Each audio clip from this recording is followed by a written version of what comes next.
Savannah Guthrie spent over $500,000 chasing the truth. What her private investigators discovered could change everything. She was someone's mother.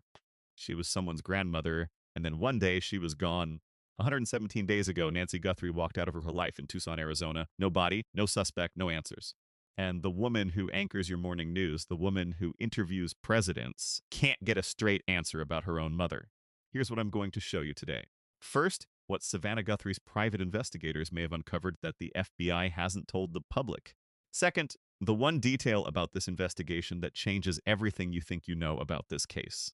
Stay with me, because this goes deeper than any headline has told you. Savannah Guthrie has reportedly spent over $500,000 on private investigators. Let that number sit for a second. That's not a celebrity writing a check for good press. That's a daughter who has lost faith in the system searching for her mother. And here's the detail that nobody is leading with. She stopped calling Sheriff Chris Nanos. In the beginning, they had each other's cell phone numbers. They talked regularly. He kept her updated personally. That's over now. When a daughter who anchors national television goes silent toward the lead investigator, something happened. Something changed. You need to ask yourself one question right now. If the official investigation were actually working, why would Savannah go around it? If you've been following this case and nobody's given you real answers, you're in the right place. Subscribe. We don't do surface level here, because what the evidence actually shows is something the task force isn't ready to say out loud. But here's what almost no one is talking about. The evidence that was there from the very beginning, hiding in plain sight. The evidence, let's start with the ransom theory, because it sounds like an answer. It isn't. For a ransom to work, three things have to happen. The kidnapper contacts the family directly, they provide proof of life, they create a way to receive payment. None of those three things happened. Not one. There was no direct communication with the Guthrie family. There was no proof that Nancy was alive. There was no viable method to transfer any money. So what was this? A kidnapping that fell apart? A staged demand? Or something else entirely, something that was never about money at all? Promise delivered. Here's what the official investigation actually looks like right now. The FBI and Pima County Sheriff's Office built a dedicated task force. These aren't agents juggling multiple cases. This is all they do, every day, full-time. And last week, that task force held a meeting.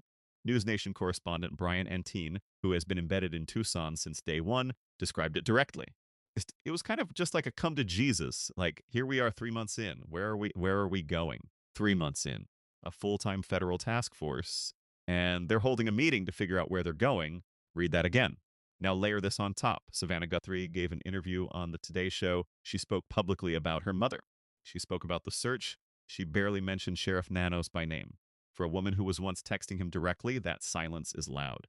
The official investigation and the private reality are not telling the same story. The task force is still working, but someone closest to this case has already stopped trusting it. And when you put the ransom failure, the stalled task force, and Savannah's public silence together, only one question survives. And when you lay all of that out together, only one question matters. A question nobody, not the FBI, not the sheriff, not even Savannah's own investigators, has been able to answer. The key question: what does it actually feel like to be Savannah Guthrie right now? Every morning she sits in that anchor chair. She reads the news, she interviews politicians, she performs composure for millions of viewers. And somewhere in Tucson, her mother is still missing. Promise too, delivered. Here is exactly why Savannah stopped trusting the official investigation. And here is what private investigators can do that law enforcement either won't or can't.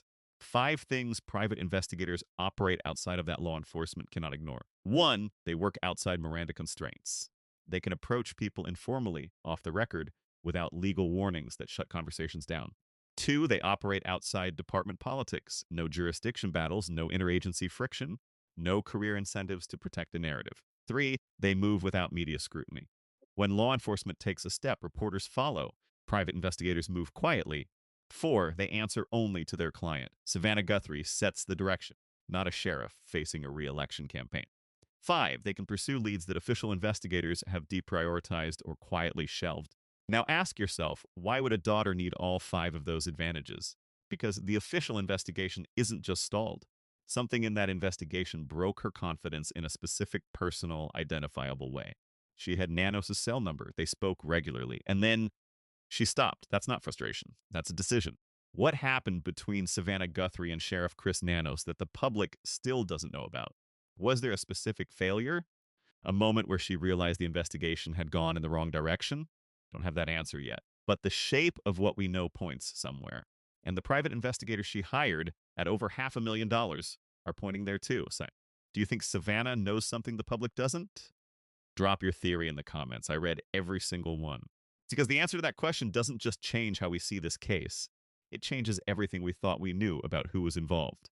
Suspect truth, no suspect does not mean no direction. Those are two very different things, and the difference matters enormously in a case like this.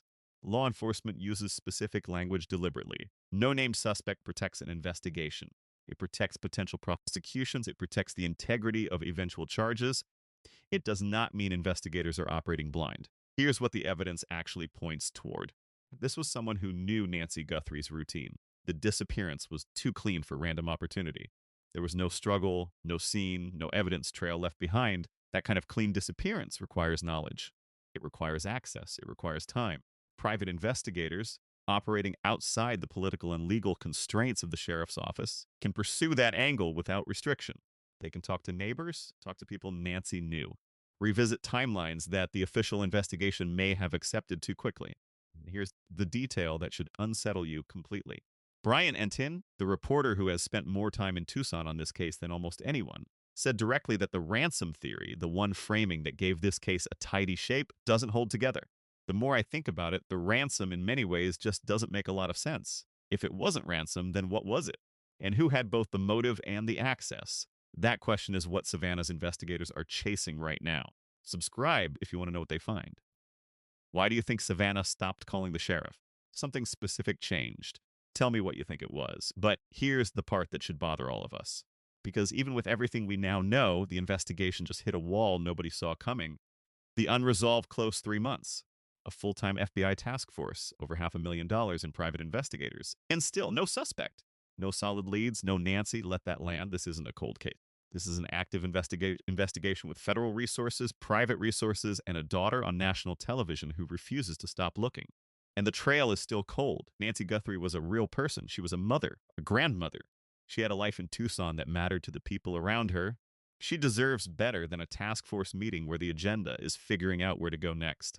Savannah Guthrie deserves better than silence from the people she once trusted. And honestly, so do you, because you've been following this case. You've been asking the same questions. You haven't gotten answers either.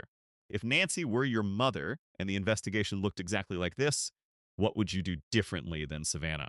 Tell me below. 117 days, $500,000. And still, nothing. This case isn't over. Share this video with someone who's been following it.